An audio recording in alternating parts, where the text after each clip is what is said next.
গরুর আপনার অ্যানালাইজ করতে হবে কোন সময় কোন জিনিসটা। আজকে মনে করেন এই যে এই বাছুরটা তো খানাটা খায়নি, খানা কিন্তু বেশি দেয়নি, এই খানাটা খায়নি, কিন্তু এই খানাটা কিন্তু আমি হেঁটে দেবো না।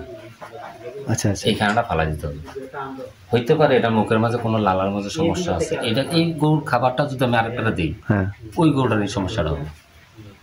যে দুধ উৎপাদন করে সে কিন্তু প্যাকেটজাত করে মিল্ক, অনেকে নারিশ দেয় যে ওই যে আপনার মোরগের ব্রয়লার মোরগের ওইটা ক্ষতি করে। আচ্ছা আচ্ছা, নারিশটা ক্ষতি করে। আর অনেকে দেখছি আপনার বিভিন্ন কেমিক্যাল ব্যবহার করে। আমি কেমিক্যাল ব্যবহার, আপনাদের ডাইশো দেখলাম না, ডাইশো খাওয়ান না? খৈল খাবাই, খৈল শেষ হয়ে গেছে। আমি প্রত্যেকটা করে আধা কেজি করে একবেলা খৈল দিই, একটা। আচ্ছা আচ্ছা আচ্ছা, ডাইসটা বানায় কি দিয়ে এই খৈলটু লেগুলো ডাইসের ফর্মুলা জানেন না আপনারা? ঘাস, ভুট্টা, শুটকির গুঁড়া, তারপরে কি আপনার আছে, তারপরে যে ঝিনুক মিনুক বা বিভিন্ন এইসব বিভিন্ন ডাইসটা রেডি করে এটার বাজারজাত করে। এটার একটা টাইম আছে, যে দিনে আপনার মেশিন থেকে বার হইব ডাইসটা, এই দিন থেকে 21 দিন একটা মেয়াদ থাকে এটা। আচ্ছা আচ্ছা আচ্ছা, 21 দিনের ভিতরে আপনার যদি বস্তাটা ক্লিয়ার করতে পারেন আপনার লাভবান। 21 দিন পরে আপনি গেছেন এটা ড্যামেজ হয়ে গেছে, খাওয়াইতে পারবেন কোনো কাজ হইতে হবে। তা আমার ওইটা খাবার আছে, আমি করি খাবো এটা বানা একদম ইনটেক। আপনার এক বস্তা ডাইস কি ভিজিয়ে রেখে খাওয়ান না সাথে সাথে? ওইটা আমি গুঁড়াটা কিনি। গুঁড়াটা কত করে এখন? গুঁড়াটা আপনার কেজি হিসাবে কিনলে 50 টাকা 52 টাকা ধরে। গুঁড়াটা কিনেন, আস্তার কিনেন না? আস্তাটা কিনলে আপনি গুঁড়া করতে হবে। গুঁড়া করে ভিজায় কতক্ষণ ভিজান? বা ভিজাই না, ডাইরেক্ট আমি ওই খাবারের সাথে মিক্স করে দিয়ে দিচ্ছি। খাবারটার সাথে একসাথে মিক্স করে দেবো। প্রথম আগে বসিটা দেবো, বসিটা দিয়ে কিছুক্ষণ খাওয়ার পরে তারপরে খৈলটা দেবো। আমি কিন্তু চাও খাওয়াই না, খুদের যে যাও। হ্যাঁ হ্যাঁ, ওই অনেক গাভীদের জন্য ওটা কনসেপ্টের সমস্যা গাভীর জন্য। আচ্ছা আচ্ছা আচ্ছা, এবং গাভী সবসময় পাতলা পায়খানা করবে, দুধ আসবে কিন্তু ওর একটু ভালো আসবে, কিন্তু ওর গাভীর একটু শুকনো খাবার রাখাটাই বেস্ট। কারণ ও তো এমনি দুর্বল, এমনি আপনি আপনার অনেকগুলো পরামর্শ দিচ্ছেন। এই যে মনে করেন এইটারে মনে করেন অন্তত আপনার ইয়া দেন, ভাতের খানাটা দেন, যে ভাত জাতীয় যে খানাটা, এটা কিন্তু এখন সহ্য করতে পারবে, কিন্তু হয়ে পারবে না। এই জন্য কোনো পারবো না, কারণ হেরাতের থেকে আমরা দৈনিক কিন্তু রানিং টানতে আসেন, বুঝছি। আর সবসময় আমরা একটা জিনিস খেয়াল করবেন, ছোট খামারি হোক বড় খামারি হোক, আপনি যখন গাই দোয়ান করতে যাবেন, দোয়ান করার পূর্বে খানা দিতে হবে। আচ্ছা আচ্ছা, তাইলে কি হয় জানেন, আমরা এই যে মনে করেন আমার এক্সাম্পল, আপনার শরীরটার থেকে একটু ক্ষত হইলো, কাটটা লাইলেন, আপনার তখন মুখটা কি হয়, শুকিয়ে যায়, খাবার কলেজার একদম শুকিয়ে যায়। তদ্রুপ এটা আমরা যখন গাইটা টান ধোয়াই তখন শরীরটা শুকিয়ে আসবে, মুখটা শুকিয়ে আসবে, তখন সামনে যখন খানা থাকবে তাতে কোনো গাভীর কোনো সমস্যা আসে না। চমৎকার কথা বলছেন। ওরে খাবার দিলে যেদিকে এদিকে আপনি দুধটা নিয়ে যাচ্ছেন, খাবারটা খাই সে আবার এটা রিকভারি করে ফেলতেছে, বুঝছি। অনেকে দেখছে খাবারটা আবার না দিয়ে দুধ দোয়াই টোয়াই নিয়ে গেলে পরে গরুটা কিন্তু অনেক দুর্বল হয়ে পড়ে যেতেছে, পরে খাবারটা খাইতে খাইতে শরীরে কিন্তু অনেক ঘাটতি। সকালে কিন্তু খাবার 10টা 11টা 12টা টাইমটা মেনটেন করে না। আজকে খাওয়াইলে আমি যে সকাল 6টা খানা দিই, 3:30টা খানা দেবো, আবার দানাদার খাবার গুলা। এর ফাঁকে মনে করেন আপনার ওই যে অন্যান্য খাবার, যেটা এগুলা খাইবে। দানাদার খাবারটা সকাল 6টা এবং 3টা 3:30টা, মানে আসরের আজানের আগে। আমরা এখন দেখা যেত না, যদি আসরের সময় হইতে আমি এটা খানা দিছি না, তখন দেখতেন কি অবস্থা। আমার এই গোড়া ছেড়ে দেবে, আপনি রাখতেন না, কিন্তু আমি ধরতাম ধরিত আমার কাছে আইলি এত, মানে আচ্ছা। আর এমনি কিন্তু প্রত্যেকটা আপনি আলাদা আলাদা করে দিচ্ছেন, ওটাই আলাদা আলাদা, কারণ খানা তো যেত না। হ্যাঁ খাইবো এটার মধ্যে, এটা খালি ওই খাইবো মাঝখানটা, হ্যাঁ খাইবো লাস্টটা।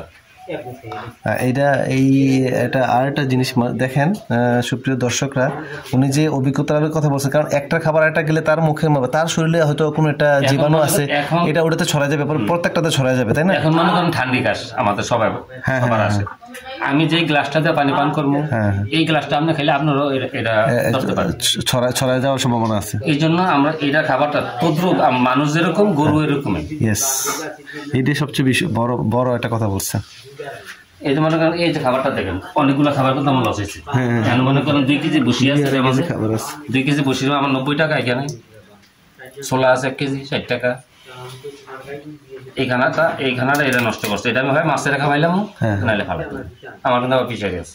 আচ্ছা আচ্ছা আচ্ছা, ভালো হয়েছে। আমি আমারটা নষ্ট হয় না, এবং ওই যে গরুর যে মলটা যেটা হয় এটা আমার ঘাস খেতে যায়, ডাইরেক্ট চলে যায়। বুঝছি। মানে ওই দিক দেওয়া করেছিল আমার একটু কম হয়, ঘাস খেতে ওষুধ 7টা হয়ে গেল, জৈব সারটা বাস ওখানে ডাইরেক্ট আপনার জমিতে চলে যাচ্ছে। আমার সুন্দর লেবার তখন যেতেছে। আপনার সবকিছু সব সিস্টেমে আছে, সবকিছু ভালোই, মানে নিজেই পর্যবেক্ষণ করতেছেন, আপনার অভিজ্ঞতার আলোকে আপনি কাজ করতেছেন, এই জন্য সমস্যা হওয়ার কথা না। না না, চমৎকার। আপনি অনেক কিছু আইডিয়া শেয়ার করলেন যারা খামারিরা দেখছেন। আরেকটা রোগ আছে আমার গরুর খুরা রোগ, যেটা হ্যাঁ এটা কন্টিনিউয়াস সব খামারেই আছে। খুরা রোগের জন্য আপনি আমার ঘরে ঢুকছেন এখন, হ্যাঁ আমার ফার্মে ঢুকছেন তো, আমার ফার্মে এই বাছুরটা মনে করেন সমস্যা আছে, খেতে হইলো হয়তো লাম্পিং স্কিন, অথবা এটা ইয়া আছে এই কি জানি কয় স্কিনের যে একটা ইয়া রোগ হয় না, অ্যালার্জি, পশম উঠে যায়, এটাও কিন্তু স্কিন ডিজিজ। এই গরুটা কাছে থেকে আপনি গেলেন এখন, কোন গেলেন আরেকটা খামার, ওইখানে যাইতে কিন্তু আপনার কতটুকু রাস্তা রান করছেন, 50 কিলোমিটার, 20 কিলোমিটার, 10 কিলোমিটার বা 1 কিলোমিটার, ওই ভাইরাসটা কিন্তু আপনার সাথে আছে। আচ্ছা আচ্ছা, ওইটা ওখানে গিয়ে ট্রান্সফার হয়ে যাবে। আমরা তখন করি কি, আমি এখন বাড়ি আমি ট্যাপের মধ্যে ভালো করে হাতটা ধুয়ে এরপরে করে যাবো, আবার কোনো দিকে আসলে এখন তো আমি ওই যে আপনাদের দেখানোর জন্য আমি বুঝছি, কিন্তু আমার কিন্তু উচিত হয় না আমি ডাইরেক্ট ঢোকাটা। চমৎকার দেখছেন, আসলে মানে কিছু পরিষ্কার পরিচ্ছন্নতা কিছু মেনটেন করতে হবে। শুধু আইসে আপনি মনে করেন যে ময়লা একটা ডাস্টবিনে গেলে ওখান থেকে এসে চলে আসেন, ময়লা ডাস্টবিনে তো বিভিন্ন জীবাণু থাকে, ওইটা এসে ছড়া যেতে পারে। আপনি এই যে খুরা রোগের জন্য আপনি কিভাবে ইয়া করেন? খুরা রোগটা হলো গরুটা প্রথম জ্বর আসবে। আচ্ছা, জ্বর যদি আপনার 105, 110, তখন আমরা দেখতে হবে গরুর এত জ্বর আসলে কেন, তাৎক্ষণিক আপনি যদি আপনি নিচে না জানেন, পশু ডাক্তার আছে এদের সাথে শেয়ার করবেন যে আপনার গরু এতটুকু জ্বর আছে বা গরুর এই সমস্যা খাইতেছে না, কাটতেছে। তখন এটা আমরা সাধারণত আমি কিন্তু এই যে নাপা এক্সট্রা আমি এগুলা ব্যবহার করি বেশি। আচ্ছা, নাপা মনে করেন গরুর ওজন যদি এখন এই গরুর ওজন আছে মনে করেন 130 কেজি, এইটা নাপা ট্যাবলেট দেবো 8টা। আচ্ছা আচ্ছা, এক বেলা। আচ্ছা, আপনি কেজি হিসেবে আমি মেনটেন করে রাখলাম। একটা দুটো খাওয়ালে তো হবে না, আমি কেজি হিসেবে এইটা খাবো 2টা। আচ্ছা আচ্ছা, আবার ওই গরুটা খাবো আমরা 10টা একবার বড়টা। আচ্ছা আচ্ছা, আমার গরু কিন্তু এদিকে তো দেখা যায় না, আল্লাহ ওই কি জানি আমি ওই জায়গাটা একটু ঢালু রাখছি। বুঝছি, ওই অনেকে ইয়া দেয় না, ওই যে চুকি মারে না ঘরের মাঝে, চুকিটা মারা কিন্তু সবচেয়ে বড় ক্ষতিকর। মানুষের চোখের একটা নজর, এটা ঝামেলা আছে,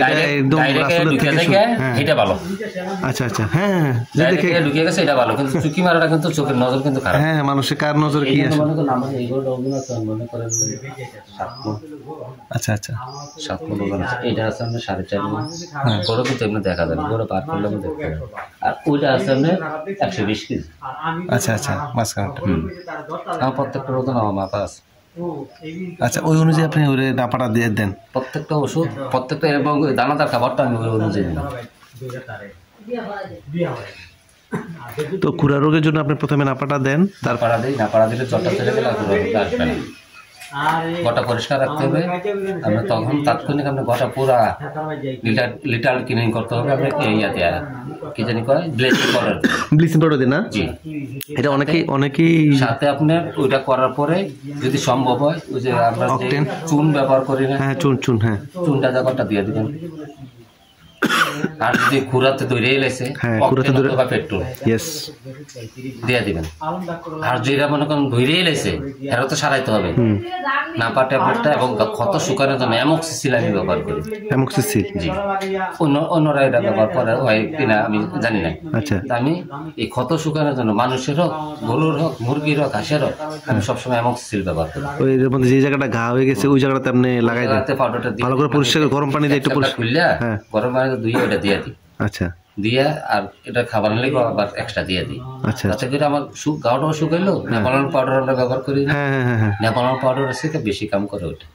আচ্ছা আচ্ছা আচ্ছা, সব জিনিস আপনার মেনটেন করে চলবেন, আপনি কোনো দিকে লস খাবেন না। রমজান থেকে এই পর্যন্ত আমি কিন্তু গরু 2 মাসে বেশি গরু রাখি না, যেদিন হাতা থাকে গরু 1 মাসে। আমি এটা কিনছি আমি 70,000 টাকা দিয়ে। এখন মনে করেন এখনকার বর্তমান বাজারতে দুর্বল, অনেক দুর্বল, 1,30,000 আছে, 1 মাস পাচ্ছি। আপনার গরু আপনার পালতে পারবেন, আপনি 1 বছর পালেন লাভবান। আপনার এই গরুটা মাসে 12,000 টাকা খাইবে, 1 মাসে নর্মালি খানা 12,000 টাকা খাইবে। তাহলে আপনি যদি 1 বছর পালেন তাহলে কত খাইতে আছে? 1,20,000। হ্যাঁ অনেক বেশি। গরুটা কিনছেন কত? 90,000 টাকা দিয়ে। 1,20,000 খাইছে, কত হচ্ছে? 2,10,000। তা আপনি বেচবেন কত? তাতে করে আপনি বছর পালার দরকার নেই, 2 মাস 3 মাস পালেন, আউট করে দেন, করছিলেন আবার নতুন করে ঢুকেন, তাইলে আপনি লাভবান হতে পারবেন, নাহলে লাভবান। চমৎকার চমৎকার পরামর্শ দিচ্ছেন আপনি। এটা ওই সারা বছর ফাইলে লাভ নাই, 2 মাস 3 মাস 4 মাস ছোট প্রজেক্টে ভালো। আমি এটা মনে করেন ঢুকাইছি তো আসছে, আর সর্বোচ্চ 15 দিন থাকবে এখানে বাড়ি ঘরে। ওই গাবি বা এগুলো তো সেম খাবার দিচ্ছেন না, মোটা আলাদা তো এর জন্য মনে করেন ওই যে আপনি একটু খাবারটা বাড়াই দিচ্ছেন। এই ম্যাকবি একটা রাইস আছে, হ্যাঁ ম্যাকবি, ম্যাকবি, হ্যাঁ এটা অনেকে ব্যবহার করে, অনেকে করে না, মানে ওটা দিলে গরুটা একটু তাড়াতাড়ি ম্যাকবি না। আবার